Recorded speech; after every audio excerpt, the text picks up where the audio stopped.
بسم الله الرحمن الرحيم. السلام عليكم ورحمة الله وبركاته. وعليكم السلام ورحمة الله وبركاته. إن الحمد لله نحمده ونستعينه ونستغفره ونعوذ بالله من شرور أنفسنا ومن سيئات أعمالنا. من يهده الله فلا مضل له ومن يضلل فلا هادي له. وأشهد أن لا إله إلا الله وحده لا شريك له. وأشهد أن محمدا عبده ورسوله صلى الله عليه وعلى آله وأصحابه والتابعين وتابعيهم إلى يوم الدين. وبعد، ikhwani fid din, a'azzakumullah, kaum muslimin, para pendengar radio Indah Siar yang kami hormati. Kita masuk pada mutiara berikutnya dari mutiara-mutiara yang disusun oleh Imam An-Nawawi rahimahullah dan diberi judul dengan Riyadhus Shalihin. Masih kita masuk pada bab taubah dan kita sampai pada mutiara yang ke-15, yaitu hadis dari Abi Hamzah Anas bin Malik Al-Ansari radhiyallahu taala anhu yang merupakan pelayan Rasulullah sallallahu alaihi wa ala alihi wasallam. Beliau berkata, qala Rasulullah sallallahu alaihi wa ala alihi wasallam, bahwa Nabi bersabda, lillahi afrahu bitaubati 'abdihi min ahadikum saqata 'ala ba'irihi wa qad adallahu fi ardi falah. Muttafaqun alaih. Rasulullah sallallahu alaihi wa ala alihi wasallam bersabda, sungguh bagi Allah lebih gembira dengan taubat seorang hambanya dari salah seorang kalian yang menemukan untanya dalam keadaan dia telah kehilangan di padang pasir yang sangat luas. Kaum muslimin rahimani wa rahimakumullah, digambarkan di sini bahwa Allah lebih gembira daripada seseorang yang kehilangan untanya di padang pasir kemudian dia menemukannya kembali. Dalam riwayat yang kedua, dalam riwayat Muslim, disebutkan dengan kalimat yang lebih luas, lillahi ashaddu faraha bi taubati 'abdihi hina yatubu ilaihi min ahadikum kana ala rahilatihi bi ardi falah. Sesungguhnya Allah lebih gembira dengan taubat seorang hambanya yang bertaubat kepadanya daripada seseorang yang berada di atas kendaraannya padang pasir yang luas, fanfalatat minhu wa 'alaiha ta'amuhu wa syarabuhu. Ternyata untanya lepas dalam keadaan makanannya dan minumannya, perbekalannya ada di unta tersebut. Fa aisa minha, maka orang ini pun putus asa setelah mencari ke sana kemari, putus asa. Fa ata syajaratan fattaja'a fi dhilliha, maka dia pun menuju sebuah pohon, kemudian dia duduk di bawahnya, di bawah naungannya. Wa qad aisa min rahilatih, sudah putus asa untuk mendapatkan untanya karena padang pasir begitu luasnya, sedangkan dalam keadaan perbekalannya ada di atasnya. Kata Nabi selanjutnya, fabainama huwa kadzalika id huwa biha qa'imatan 'indahu, ketika dia dalam keadaan berbaring di bawah pohon tadi, begitu dia bangun, dia melihat untanya sudah ada di hadapannya. Fa akhadha bi khitamiha, maka dia pun mengambil tali kekang unta tersebut dan berkata karena saking gembiranya, Allahumma anta 'abdi wa ana rabbuk. Dia berkata, ya Allah, engkaulah hambaku dan aku adalah Rabbmu. Akhta'a min syiddatil farah. Kata Nabi, orang itu salah mengucapkan kalimatnya karena sangat gembiranya. Harusnya menyatakan aku hambamu, engkau Rabbku. Dia terbalik mengucapkan, ya Allah, engkau hambaku dan aku Rabbmu. Ikhwani fillah, a'azakumullah, kaum muslimin, pendengar radio Indah Siar yang kami hormati, mutiara yang indah ini dibawakan oleh Imam Nawawi di dalam bab taubah, karena memang menunjukkan betapa gembiranya Allah Subhanahu wa taala dengan taubat hambanya. Tetapi karena tidak sama satu makhluk dengan Allah, maka tidak berkata dengan kalimat seperti, tetapi dengan kalimat asyadda, lebih gembiranya. Ikhwan ibn a'azakumullah, ini yang disebut dengan qiyas aulawi. Qiyas aulawi adalah mengkiaskan dengan sesuatu yang lebih. Kalau seorang ibu betapa sayangnya pada anaknya, maka Allah lebih sayang lagi. Itu namanya qiyas aulawi. Bukan disamakan, tetapi dikatakan bahwa Allah lebih dari itu. Sebagaimana dalam satu riwayat Rasulullah SAW menyatakan kepada para sahabatnya, lihat ibu itu. Ada seorang ibu yang mencari anaknya ke sana kemari sambil menangis. Sampai ketika menemukannya, dia gembira, dia peluk anaknya, dia cium dan seterusnya dan seterusnya. Bagaimana kalian? Apa pendapat kalian tentang ibu tadi? Kalau ibu seperti itu pada anaknya, mungkinkah dia melemparkan anaknya ke dalam api? Kata mereka, tidak mungkin. Begitu sayangnya ibu tersebut pada anaknya. Maka Nabi menyatakan, Allah lebih arham. Allah lebih memiliki sifat rahmat. Lebih tinggi, lebih luas rahmatnya daripada ibu itu pada anaknya. Ikhwan ibn a'azakumullah, kalimat-kalimat yang seperti ini dalam hadis-hadis adalah qiyas aulawi. Adapun qiyas-qiyas yang lain tidak diperbolehkan karena Allah tidak sama dengan makhluknya. Laisa kamitslihi syai'un wa huwa as-sami'ul basir. Tetapi untuk menyatakan tentunya Allah lebih-lebih lagi, maka itu namanya qiyas aulawi. Ikhwan ibn a'azakumullah, muslimin rahimani wa rahimakumullah. Berarti faedah yang pertama kita ambil dari hadis ini adalah hendaklah kita segera bertaubat. Karena Allah Subhanahu wa taala sangat sayangnya kepada hambanya, dan Allah Subhanahu wa taala akan sangat gembira ketika seorang hamba bertaubat kepadanya, meminta ampun kepadanya, menghentikan dosa-dosanya, menyesali perbuatannya, bertekad untuk tidak mengulanginya. Allah sangat senangnya. Ikhwani fi din, a'azakumullah, kaum muslimin rahimani wa rahimakumullah. Yang kedua, kita lihat di dalam hadis ini juga bahwa kita mendapatkan faedah lain, yaitu yang tadi kita bahas, bolehnya qiyas aulawi kepada Allah Subhanahu wa taala. Kata Syekh Ibnu Utsaimin rahimahullah, apa yang merupakan kesempurnaan pada seorang atau pada makhluk, maka Allah lebih-lebih lagi. Kalau itu merupakan satu kelemahan, kekurangan, maka mustahil bagi Allah Subhanahu wa taala. Tetapi kalau merupakan kesempurnaan, maka Allah lebih-lebih lagi. Manusia yang buta dengan manusia yang bisa melihat, mana yang lebih sempurna? Yang melihat lebih sempurna. Maka kita katakan Allah lebih luas pandangannya dan Allah maha melihat. Demikian pula orang tuli dengan orang yang mendengar, mana yang lebih sempurna? Yang lebih sempurna mendengar. Maka kita katakan dengan kaidah tadi, maka Allah lebih sempurna lagi. Allah maha mendengar suara siapapun, bahkan sepelan apapun, bahkan bisikan dalam hati, Allah maha mendengar. Wahalumma jarra, dan terus begitu. Setiap kesempurnaan pada makhluk, maka Allah tentunya lebih sempurna lagi. Tetapi kalau kelemahan, maka mustahil. Allah maha suci dari segala macam kekurangan dan kelemahan. Yang ketiga disebutkan di sini, dalam keadaan orang tadi karena saking gembiranya menyatakan Allahumma anta abdi wa ana rabbuk, terbalik. Maka di sini terlihat faedah penting bahwa kalau itu bukan min qalbihi, bukan sengaja dari hatinya, hanya ketergelinciran lidah, maka la yu'akhadz. La yu'akhadz artinya tidak dihukumi, tidak diadab, tidak diancam dengan ancaman-ancaman adab. Mengapa? Karena bukan dari hatinya dan bukan disengaja. Allah Subhanahu wa taala Maha Pengasih, Maha Penyayang. Allah Subhanahu wa taala menyatakan la yu'akhidukumullah.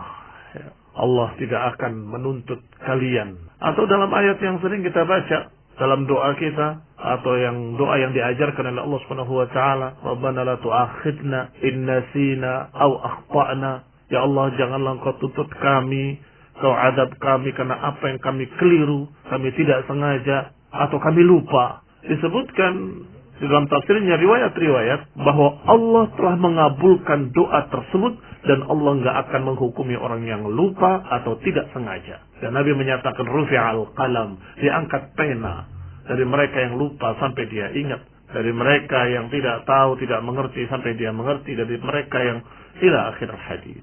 Walhamdulillah, ini rahmat Allah Subhanahu wa taala, dan ini merupakan kesempurnaan agama ini.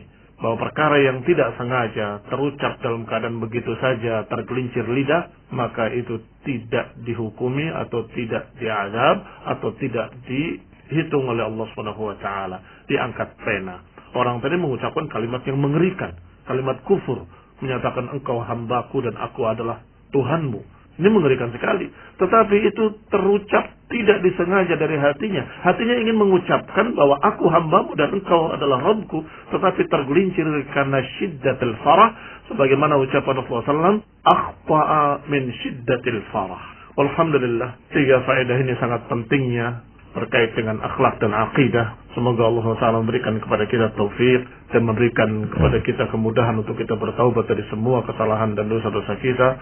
Semoga Allah menjadikan kita orang yang tawwabin, orang yang selalu bertaubat pada Allah Subhanahu wa taala. Amin. Wa sallallahu ala Muhammadin wa ala alihi wa ashabihi wa sallama tasliman katsira. Alhamdulillah telah disampaikan kajian Islam tentang bab taubat, dan sekarang kita menuju kepada sesi berikutnya, ini tanya jawab yang akan kita insyaallah bacakan pertanyaan Anda. Yang pertama, Afwan izin bertanya, saya berdagang mengisi warung-warung, tapi ada salah satunya warungnya yang berjualan rokok. Apa hukumnya jika saya berjualan ke warung tersebut? Atas jawabannya, jazakallahu khairan wa barakallahu fikum. Wallahu a'lam. Sesungguhnya ketika kita menjual barang kita, maka yang dilihat adalah apa yang kita jual. Kalau kita jual adalah barang yang halal, maka mudah-mudahan kasabnya adalah kasab halal.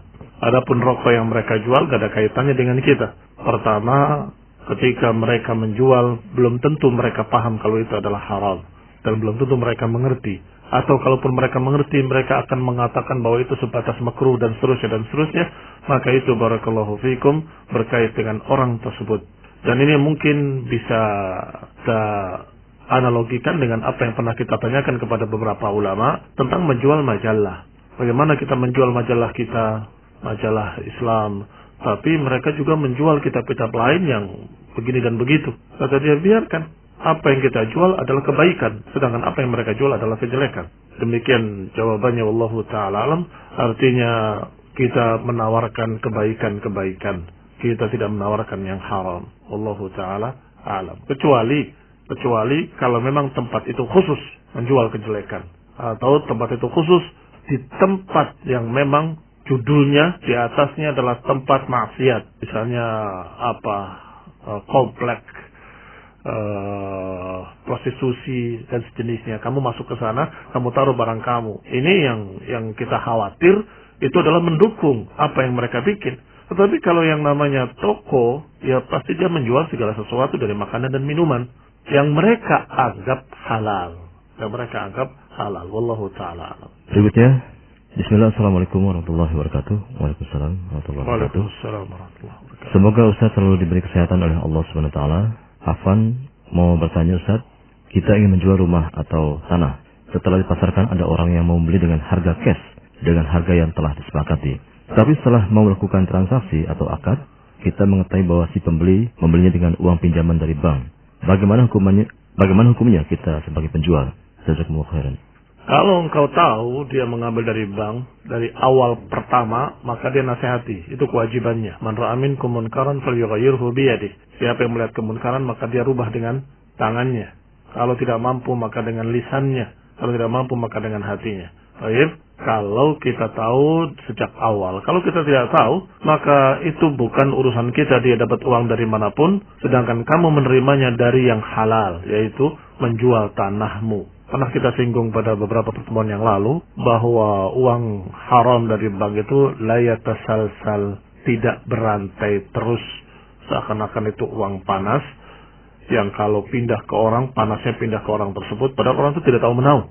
Misalnya seorang dengan uang ribanya beli beras ke pasar. Apakah tukang berasnya menerima uang haram? Tidak, dia menerima uang penjualan dari berasnya. Baik. Terus yang ketiga, setelah tukang beras menerima uang riba tadi dipakai. Padahal dia nerimanya dari penjualan beras. Dia pakai untuk membeli sayur-sayur untuk di rumahnya. Tukang sayur tadi menerima uang panas begitu. Tidak demikian. Akan dilihat masing-masing dengan niatnya. Likulli imri'in ma nawa. Masing-masing orang mendapatkan dengan apa yang dia niatkan. Allah tidak melihat selain hati kalian dan perbuatan kalian. Maka hati kalian dalam keadaan menjual beras, dan kalian juga meniatkan menjual beras, menerima uang hasil penjualan beras, maka kamu tidak salah. Sama dengan yang ini, kamu jual tanah, jual barang yang halal, kamu menerima uang hasil dari penjualan kamu.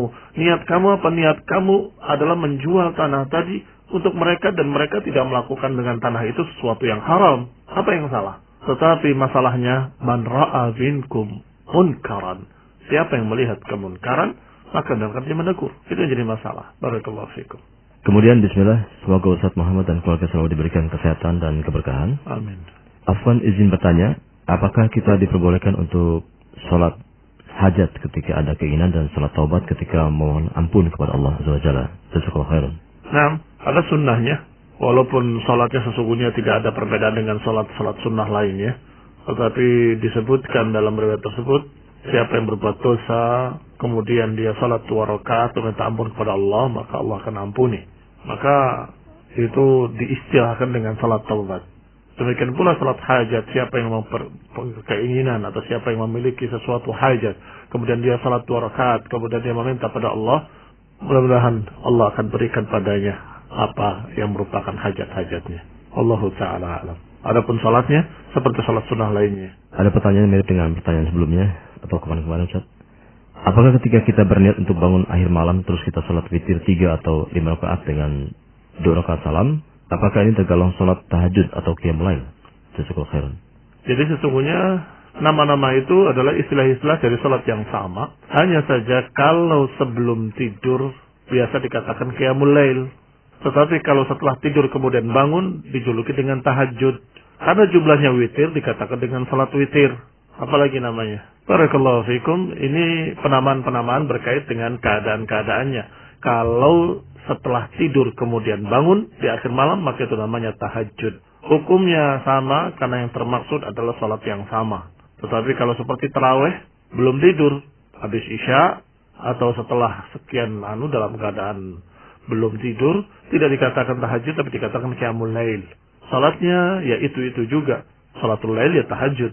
Tetapi tahajud istilah itu ketika orang itu tidur kemudian bangun di malam hari. Barakallahu fikum. Berikutnya mau bertanya Ustaz. Bismillah. Assalamualaikum. Waalaikumsalam warahmatullahi wabarakatuh. Waalaikumsalam warahmatullahi wabarakatuh. Semoga Ustaz dalam keadaan sehat selalu. Amin. Afwan di luar tema. Berkaitan dengan kurban, saya punya hutang. Saya punya hutang yang tahun ini harus dibayar. Saya punya tabungan kurban. Bagaimana yang harus saya dahulukan Ustaz? Membayar hutang dengan memakai uang tabungan kurban atau tetap berkurban sedangkan hutang belum terbayar? Jazakumullah khairan wa barakallahu fikum. Wa iyyakum. Pernah ada jawaban dari Syekh Ibnu Utsaimin rahimahullah dalam pertanyaan yang mirip seperti ini. Kata beliau, kalau engkau yakin di bulan berikutnya engkau bisa bayar hutang tersebut, tidak mengapa. Engkau berkurban dulu sekarang.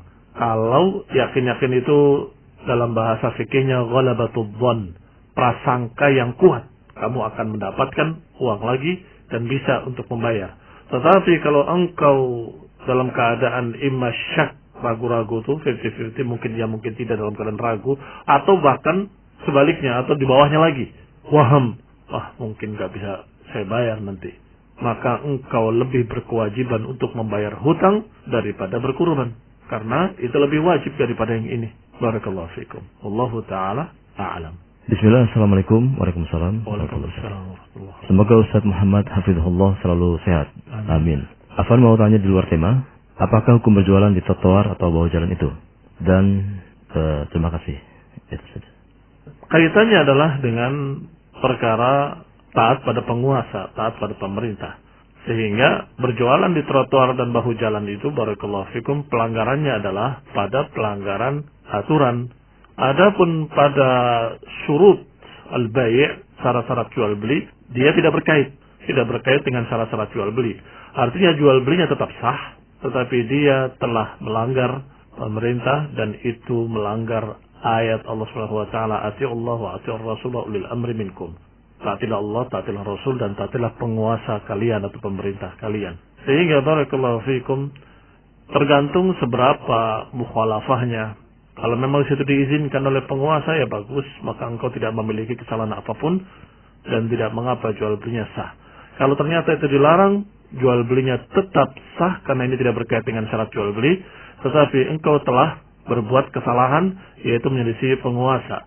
Sebesar apa menyelisihannya, itu juga akan dihisab oleh Allah SWT yaumul qiyamah, dalam keadaan kita tidak tahu ada yang lebih besar dan ada yang lebih besar, ada yang lebih kecil, tergantung seberapa mukhalafahnya.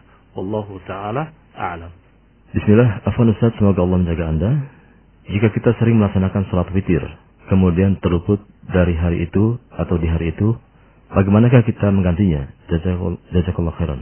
Kalau kita terluput dari kebiasaan kita di malam hari, maka diganti di waktu duha dengan digenapkan. Yang biasa 3, salat 4 rakaat. Yang biasa 5, salat 6 rakaat. Yang biasa 11, maka salat 12 rakaat. Wallahu ta'ala a'lam. Kemudian Bagaimanakah hukum seorang yang mengaku pengikut Nabi Khidir? Selain itu dia bersyahadat tidak menyebutkan nama Rasulullah SAW. Kemudian yang lebih parah lagi, dia tidak sholat dan menganggap dirinya sudah selamat, padahal dulu dia sholat. Mohon penjelasannya Ustaz. Jazakumullah khairan wa barakallahu fikum.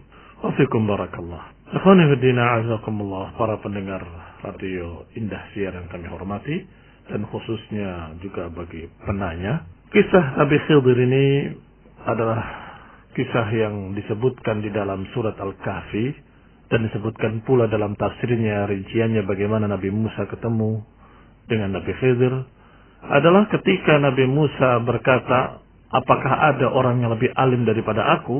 Maka Allah jawab dengan kejadian tadi, ada. Datanglah engkau ke tempat begini dan begini, engkau akan temui orang yang demikian-demikian ila akhirih. Maka ketika Nabi Musa berhasil menemukan Nabi Khidir, Nabi Musa berkata, hal tu'allimani, hal attabi'uka ala an tu'allimani mimma 'ullimta rusyda. Maukah atau bolehkah aku ikut denganmu agar engkau mengajarkan ilmu kepadaku? Ternyata diberi syarat dengan 3 syarat. Atau dengan 1 syarat. Jangan tanya, jangan protes sampai aku jelaskan nanti. Ternyata Nabi Musa tidak mampu. Dan kemudian alaihissalam bertanya lagi. Karena memang wajar bagi Nabi Musa alaihissalam bagaimana dia membunuh anak yang masih kecil. Bagaimana dia merusak kapal yang dia pinjam. Bagaimana dia memperbaiki rumah orang yang padahal secara adab akhlak mereka jelek, tidak menghormati tamu. Ini pertanyaan-pertanyaan yang Nabi Musa mempertanyakannya dan tidak sabar karenanya. Alaihi salatu wassalam, semoga salawat dan salam pada Nabi Musa alaihi salam. Beliau dengan syariatnya bertanya, ini pelanggaran. Engkau aqtalta nafsan zakiyatan bighairi nafsin, laqad ji'ta syai'an nukra. Engkau membunuh anak yang masih kecil.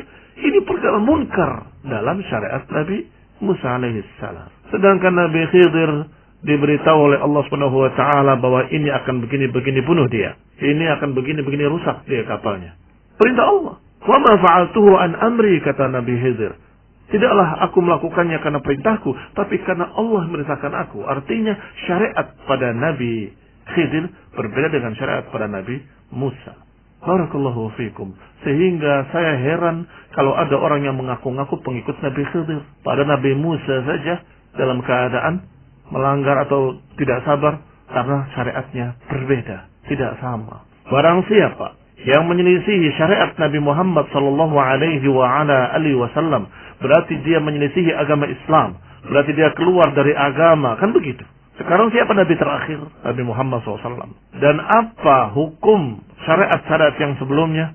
Disebutkan secara ijma' dari seluruh para ulama bahwa setelah datang Nabi Muhammad SAW, maka syariatnya membatalkan seluruh syariat-syariat yang sebelumnya, termasuk syariat Nabi Khidir, syariat Nabi Musa, syariat Nabi-Nabi sebelumnya. Karena sekarang ini, setelah diutus Rasulullah SAW, kita tidak boleh mengikuti syariat kecuali syariat Nabi terakhir, yaitu Nabi Muhammad sallallahu alaihi wasallam. Siapa yang menyelisihi dan keluar dari syariat Nabi terakhir ini, berarti dia keluar dari Islam. Berarti dia lepas dari agama Allah Subhanahu wa taala. Wallahu taala a'lam bis-shawab. Bismillah. Assalamualaikum. Apakah hukumnya uang tuntutan yang dimenangkan di pengadilan? Seumpama kita dizalimi terus kita menuntut di pengadilan, minta keadilan dan sejumlah uang kepada yang menzalimi kita. Jazakallahu khairan Ustaz. Hal-hal thayyibah. Syaratnya bahwa engkau benar-benar di pihak yang benar, tidak ada kecurangan, tidak ada saksi palsu, tidak ada kedustaan, dan pengadilan menuntut atau pengadilan memutuskan keputusannya bahwa engkau telah mendolimi maka engkau dituntut sekian. Maka itu perkara halal. Allahu ta'ala alam. Sebab itu sebagai ganti rugi dari apa yang kita terdolimi. Kemudian, Assalamualaikum Ustaz. Waalaikumsalam. Waalaikumsalam warahmatullahi wabarakatuh. Saya pedagang fried chicken, ingin menanyakan zakat tijarah. Bagaimanakah nisab dan perhitungannya? Jazakallahu khairan. Masalah zakat tijarah, ada sedikit perselisihan di antara para ulama. Di antaranya Syekh Al-Albani menyatakan tidak ada zakat tijarah. Kalaupun ada dan memakai riwayat yang disebutkan oleh beberapa ulama tentang zakat tijarah, maka itu awal pertama dari modalnya saja. Setelah itu selesai. Baik. Adapun yang berikutnya adalah zakat mal yang kau dapatkan dari keuntungan perdagangan tadi.